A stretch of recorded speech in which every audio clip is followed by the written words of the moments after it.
It was a chilly autumn evening when Mark and his friends, Jake and Lisa, decided to take a road trip to escape the monotony of their daily lives. They'd been driving for hours when they stumbled upon an old, seemingly forgotten motel nestled on the outskirts of a small, desolate town. Its flickering neon sign barely illuminated the empty parking lot, but they were too tired to care. They checked in, and the manager, a frail, elderly woman, gave them an odd smile as she handed over the keys to room 7. As they entered the room, an unsettling stillness seemed to fill the air. The carpet was worn and stained, and the musty smell of old wood lingered in the corners. The room was dimly lit, with a single light bulb hanging from the ceiling. The walls, yellowed with age, were adorned with faded photographs of people they didn't recognize. Mark, trying to brush off the creeping unease, suggested they unpack and relax, but something felt off. Every time they spoke, their voices echoed in a way that didn't seem normal for such a small room. Jake joked about the old place being haunted, but Lisa, who had always been sensitive to paranormal activity, felt a sudden shiver crawl up her spine. The air around them seemed to grow colder, despite the heating system running on full blast. Later that night, as the trio sat in silence, flicking through channels on the old TV, they heard a faint knock at the door. Mark stood up, puzzled. Who could it be at this hour in a nearly abandoned motel? When he opened it, there was no one in the hallway. Just the flickering light of the old neon sign outside, casting strange shadows across the floor. "What is it?" Lisa asked nervously, as Mark stepped back into the room. He glanced down the hallway once more before closing the door, but it felt as if something or someone was watching them. Around midnight, as they tried to sleep, the strange noises started. Soft whispers filled the air, so faint that at first, they thought it was just the wind. But the whispers grew louder, and then came a slow, dragging sound like something heavy scraping against the floor. Lisa's eyes shot open, her heart pounding in her chest. She listened closely, and the sound seemed to be coming from the room next door. Jake, always the skeptic, went to investigate. He knocked on the door of room 6, but there was no answer. The door creaked open on its own, and Jake peered inside. The room appeared completely empty, no furniture, just dust and shattered glass scattered across the floor. Yet the air inside felt thick, like it had been untouched for years. As he stepped back, the door slammed shut behind him.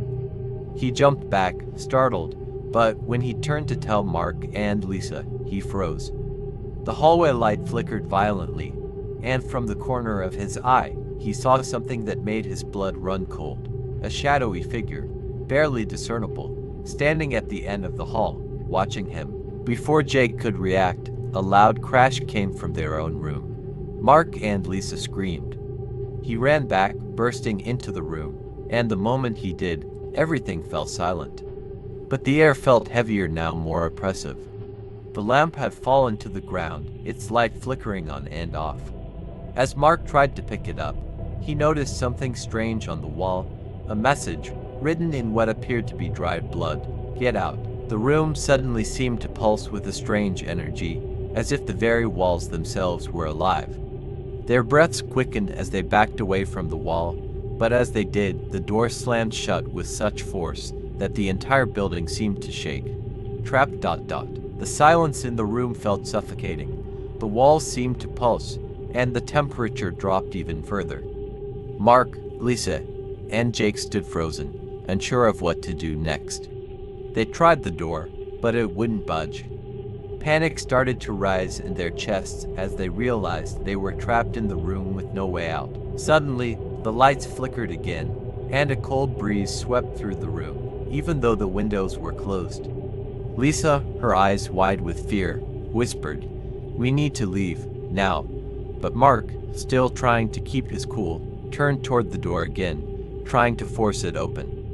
It was as if some invisible force was holding it shut. Out of nowhere, the room seemed to darken even more. The only light now came from the flickering lamp on the floor, casting long, eerie shadows on the walls.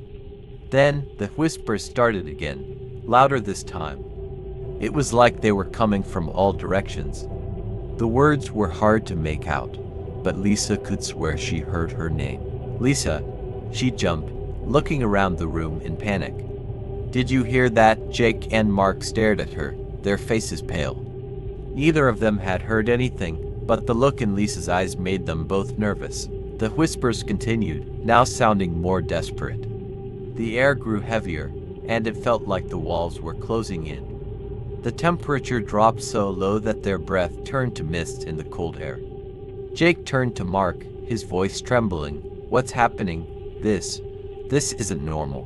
Before Mark could respond, the door suddenly swung open, but it wasn't the way they expected. It opened so fast that it slammed against the wall, leaving them standing in shock. Lisa gasped and backed away, as a dark figure stood in the doorway. The figure was tall and thin, shrouded in a shadowy mist. Its face was hidden, but they could feel its presence like it was alive, watching them, studying them. Mark's heart raced. He knew they had to get out of the motel, but something about this figure made him feel paralyzed, unable to move. The figure took a slow step forward, and Lisa let out a frightened scream. "Run!" she shouted. But just as they turned to flee, the door slammed shut once again, trapping them inside the room with the figure. The temperature dropped even further, and they could see their breath in the air. The whispers turned into a chant, repeating the same word over and over again. "Leave." The room felt like it was spinning, and everything seemed to blur. They couldn't focus, and the shadows in the corners of the room twisted and shifted, taking on strange, monstrous shapes. Jake was the first to collapse, his knees buckling as if the very air around him had become too heavy to breathe. Mark and Lisa reached out to him, but as they did, the figure stepped forward again, now inches away from them. Its presence was suffocating, and they could feel the weight of it pressing down on them. The figure's hand reached out slowly, as if it wanted to touch them, but before it could make contact, the room suddenly went pitch black. In the complete darkness, they couldn't see anything, not even each other. Mark, Lisa, and Jake stumbled blindly through the room, their hearts racing, every sound seeming louder than the last. They could still feel the cold air wrapping around them, as if the darkness itself was alive and closing in. It was suffocating, like they were trapped in a nightmare they couldn't wake up from. "Where are you?" Lisa's voice trembled in the dark, reaching out to touch Mark or Jake, but her hands met nothing but air. The silence that followed was even worse than the whispers. Suddenly, the air shifted. A low, guttural growl echoed in the darkness, sending shivers down their spines. Then, as if the darkness itself had been torn apart, the light flickered back on. But it wasn't the same room they had been in. Everything was different. The walls were now cracked, covered in dark stains, and the floor was littered with broken furniture. The air felt stale and decayed, like the room had been abandoned for years. The figure was gone. For a brief moment, they thought they were safe.